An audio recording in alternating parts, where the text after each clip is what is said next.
என் சமையல் அறையில் இன்றைக்கி மணக்க மணக்க சட்பட்டுன்னு பண்ணுற ஒரு புலவு தான் பார்க்க போகிறோம். இந்த புலவு வந்து நம்ம யூஸ்வலாக இன்றைக்கி நான் பண்ணுறது பாஸ்மதி அரிசியில். ஆனால் யூஸ்வலாக வீட்டில் வந்து சாதம் மீந்து போச்சுன்னு வச்சுக்கோங்க, டக்குன்னு நம்ம வந்து தயிர் சாதம் அந்த மாதிரிலாம் எதுவும் பண்ணாமல் இந்த மாதிரி புலவை பண்ணும்போது கடகடன்னு சாதம் கிளியர் ஆயிரும், எல்லோரும் எடுத்துக்குவாங்க. அதனால ஈஸியாக இருக்கும். வீட்டில் வச்சுருக்க சாமான்கள் மெயினாக அதை வச்சு தான் நம்ம பண்ண போகிறோம். இது வந்து நீங்கள் பச்சரிசி புழுங்கலரிசி எதில் வேணால் பண்ணலாம். இன்றைக்கி நான் வந்து இந்த ஸ்வீட் கார்னும் பட்டாணியும் சேர்த்துருக்கேன். வீட்டில் பட்டாணி வச்சுருந்தீங்கன்னா அந்த பட்டாணி யூஸ்வலாக ஸ்டோர் பண்ணி வச்சுப்போம் இல்லையா சீசனில், அந்த மாதிரி பட்டாணி இருந்தால் பட்டாணி போட்டுங்க, கார்ன் இருந்தால் கார்ன் போட்டுங்க. எதுவும் இல்லைன்னா கவலைப்படவே வேண்டாம். நம்ம வீட்டில் வந்து உருளைக்கிழங்கு வச்சுருப்பீங்க இல்லையா, அது இருந்தால் கூட பொடியாக நறுக்கிட்டு கூட இதே மாதிரி செஞ்சுக்கலாம். இந்த சட்பட் புலவுக்கு என்னென்ன தேவைன்னு பார்த்துருவோம். அதுக்கப்புறம் அதை எப்படி தாளிக்கிறதுங்கிறத பார்க்கலாம்.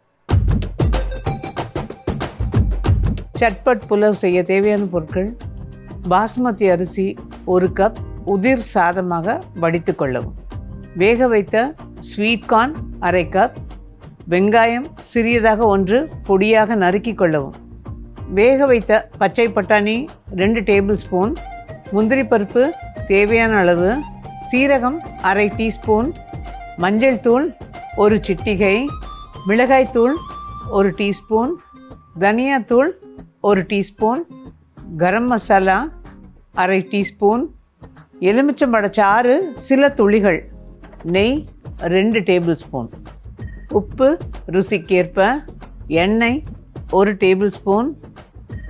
ஸோ இந்த சட்பட் புலவுக்கு தேவையான பொருள்லாம் பார்த்தோம் இல்லையா. இதுக்கு வந்து நம்ம தாளிக்கிறதுக்கு நெய் கொஞ்சம் அதிகம் இருக்கணும், அப்போ தான் உங்களுக்கு அந்த டேஸ்ட் நல்லாயிருக்கும். ஸோ நெய் நல்ல ஒரு 2 டேபிள் ஸ்பூன் அளவுக்கு ஊற்றிக்கலாம். அதில் எண்ணெய் இது கொஞ்சமாக ஊற்றிக்கலாம். அந்த எண்ணெய் கூட எதனால் கலக்கிறோன்னா, நம்ம வந்து சூடாக இருக்கும்போது தரதலன்னு இருக்கும். இது சூடு கொஞ்சம் ஆறுச்சின்னு வச்சுக்கோங்க. நமக்கு வந்து ஒரு மாதிரி வெறும் நெய்யாக இருந்ததுன்னா கையில் அந்த பிசுபிசுப்பு தெரியும். அதனால் கொஞ்சம் எண்ணெய் அதில் சேர்த்துக்கிறோம். இந்த எண்ணெய் காயட்டும். இப்போ இந்த எண்ணெய் காயறதுக்குள்ளார இந்த பாஸ்மதி அரிசி, நம்ம பாஸ்மதி அரிசியை வேக வைக்கிறத பற்றி நிறைய பேர் இப்போ வரைக்கும் கேட்டுகிட்டே இருப்பீங்க. இதில் வந்து அரிசியை வந்து ஒரு 10 நிமிஷம் ஊற வச்சாலும் சரி, அரை மணி நேரம் ஊற வச்சாலும் சரி, 1க்கு 1.25 தண்ணி.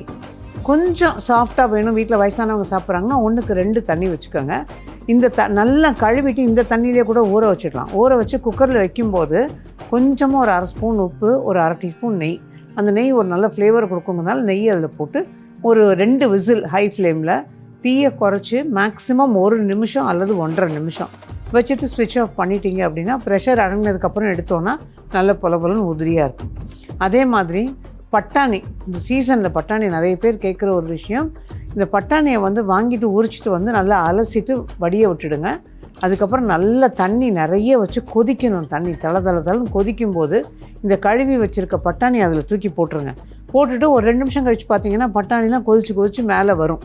அந்த மேலே வர ஒரு 2 நிமிஷம் மேலே வர விட்டுட்டு அதை அப்படியே அரித்து எடுத்துடலாம், அல்லது ஒரு கொதி விட்டுட்டும் எடுத்துடலாம். கொதி விட்டிங்கன்னா துளி சுருங்கும்.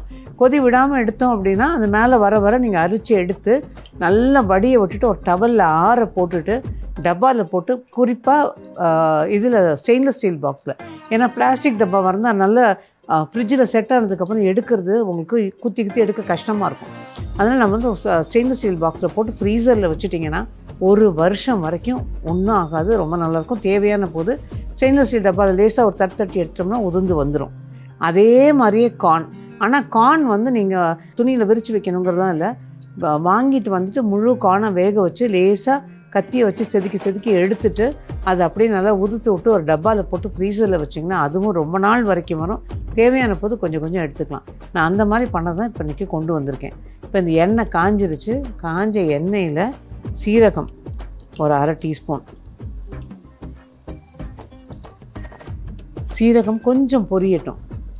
இந்த சீரகம் தட்டுப்பட்டு வாயில் பிடிக்கலை அப்படின்னு நினைக்கிறவங்க சீரகத்தை வறுத்து பொடி பண்ணி போட்டுக்கலாம்.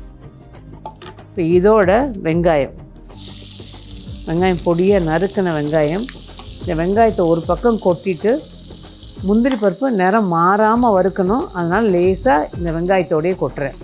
இந்த வெங்காயத்துக்கு ஒரு சிட்டிகை உப்பு. முந்திரி பருப்பு கொஞ்சம் வெள்ளையாக இருந்தால் பார்க்க நல்லாயிருக்கும். இப்போ ஒன்றா சேர்த்து வதக்கிடலாம். இப்போ இதில் லேசாக நிறம் மாறும்போது ஒன்றும் பிரச்சனை இல்லை, ஆனால் வெங்காயம் நல்லா வதங்கணும்.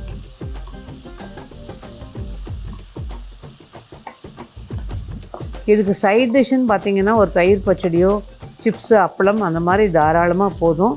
இதுக்குன்னு ஒரு குருமா குழம்புன்னு எதுவுமே தேட வேண்டாம்.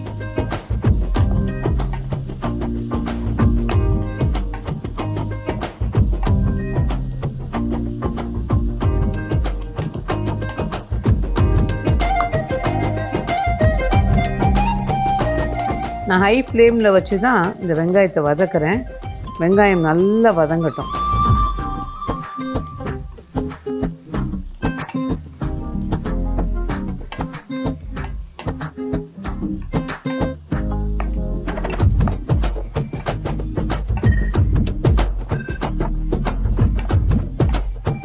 வெங்காயம் வதங்குது பாருங்கள். இப்போ தான் லேசாக நிறம் மாற ஆரம்பிச்சிருக்கு. இது ஓரளவுக்கு நிறம் மாறணும். மாறினா தான் அவங்களுக்கு வந்து அந்த சாதத்துக்கு ஒரு நல்ல ஃப்ளேவர் கொடுக்கும்.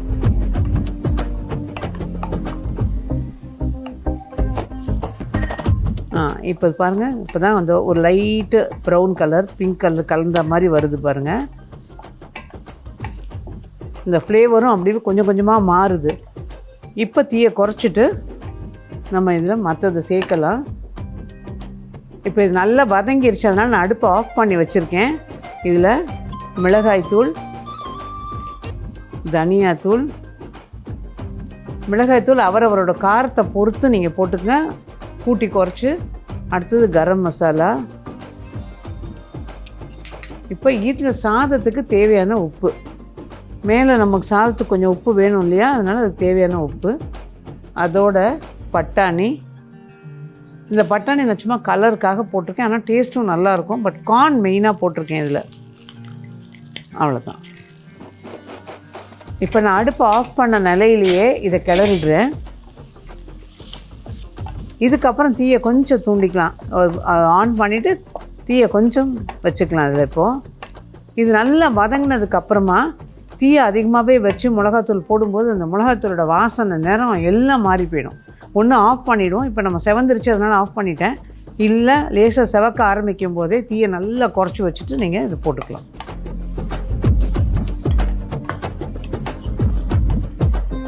இப்போ இந்த குறைச்ச தீயிலே அது வதங்கும் போதே அந்த ஃப்ளேவர் நல்ல ஒரு பச்சை ஃப்ளேவர் போய் நல்ல ஒரு வாசனை வரும். ஆஃப் பண்ணியிருக்கமே, அதனால் அது நல்ல வாசனை போகுமான்னு நினைக்க வேணாம்னா தீயை திரும்ப நம்ம ஆன் பண்ணி குறைச்சிருக்கோம்.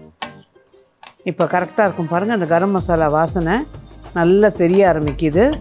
பச்சை வாசனை போய் ஒரு நல்ல வாசம் வருது. இப்போ இந்த ஸ்டேஜில் நம்ம வடித்து வச்சுருக்க இந்த பாஸ்மதி அரிசியை கொட்டிடலாம்.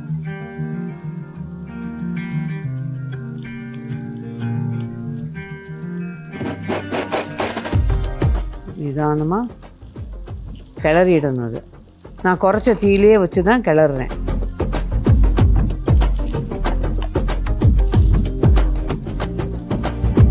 இதில் ஒரே ஒரு இது, ஒருவேளை நீங்கள் போடுற காரம் கம்மியாக போட்டுட்டீங்க, இன்னும் கொஞ்சம் காரம் வேணும்னு நினச்சிங்கன்னா கொஞ்சமாக நெய் விட்டு லேசாக குறைச்ச தீயில் அந்த மிளகாத்தூளை ஒரு வறுத்துட்டு இதில் போட்டுக்கோங்க. அப்படியே இந்த சாதத்தில் போட வேணாம். அதே மாதிரி சாதத்தில் காரம் கூடிடுச்சுன்னு வச்சுக்கோங்க. இந்த சாதத்தில் புளியில எலுமிச்சம்பழத்தை இன்னும் சில துளிகள் அதிகமாக புழிஞ்சிங்கன்னா கொஞ்சம் காரம் மட்டுப்படும். அவ்வளோதான். இப்போ அந்த எலுமிச்சம்பழச்சாறு கொஞ்சமாக போடணும், ரொம்ப வேண்டாம். இது வந்து மஸ்ட்டு கிடையாது, ஆப்ஷனல் தான். அவ்வளோதான். இப்போ இது சாதம் ரெடி ஆயாச்சு. வடித்த சாதம் வச்சுருந்தோன்னா கடகடன்னு இதை பண்ணிடலாம், நல்லாயிருக்கும். இப்போ அடுப்பு ஆஃப் பண்ணிவிட்டு ஒரு சர்விங் பவுலில் எடுத்துடலாம்.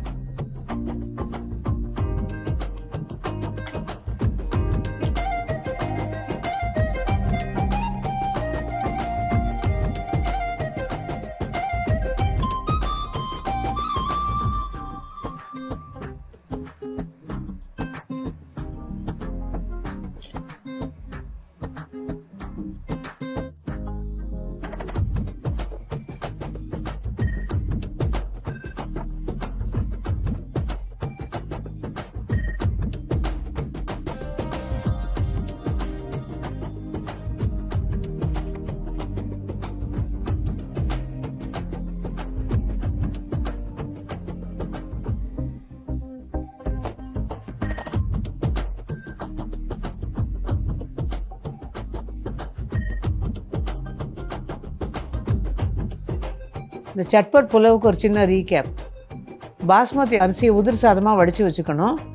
ஒரு கடாயை காய வச்சு எண்ணெய் நெய் ரெண்டும் சேர்த்து அதில் ஊற்றி அது காஞ்சதும் சீரகம் தாளித்து பொரிஞ்சதும் வெங்காயத்தை போடணும். அதோட சிட்டிகை உப்பு, கூடவே முந்திரி பருப்பையும் போட்டுட்டு இந்த வெங்காயம் நல்ல நிறம் மாறுற வரைக்கும் வதக்கிட்டு அதுக்கப்புறம் அடுப்பு ஆஃப் பண்ணி அதில் மிளகாய்த்தூள், தனியாத்தூள், மஞ்சள் தூள், கரம் மசாலா எல்லாம் சேர்த்து ஒரு வதக்கிட்டு தேவையான உப்பையும் போட்டு ஒரு பெரட்டிட்டு காணையும் பட்டாணியும் அதோட போட்டுடணும். போட்டதுக்கப்புறமா ஒரு பெரட்டிட்டு தீயை ஆன் பண்ணி சாதம் வடித்த சாதத்தை தூக்கி அதில் கொட்டி நல்லா பெரட்டிட்டு எலுமிச்சம்பழம் சாறையும் அதில் ஊற்றிட்டு கிளறி எடுத்தோம் அப்படின்னா சட்பட் புலாவ் தயார்.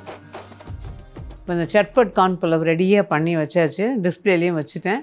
இது நல்ல சுட சுட வந்து நான் ஏற்கனவே சொன்ன மாதிரி ஒன்று தயிர் பச்சடி அல்லது ஒரு சிப்ஸு, அப்பளம் எதோட வேணால் செலவாகும். குழந்தைங்களுக்கு பிடிச்ச மாதிரி இருக்கும். நீங்களும் அதை ட்ரை பண்ணி பார்த்து எப்படி இருந்ததுன்னு சொல்லுங்கள்.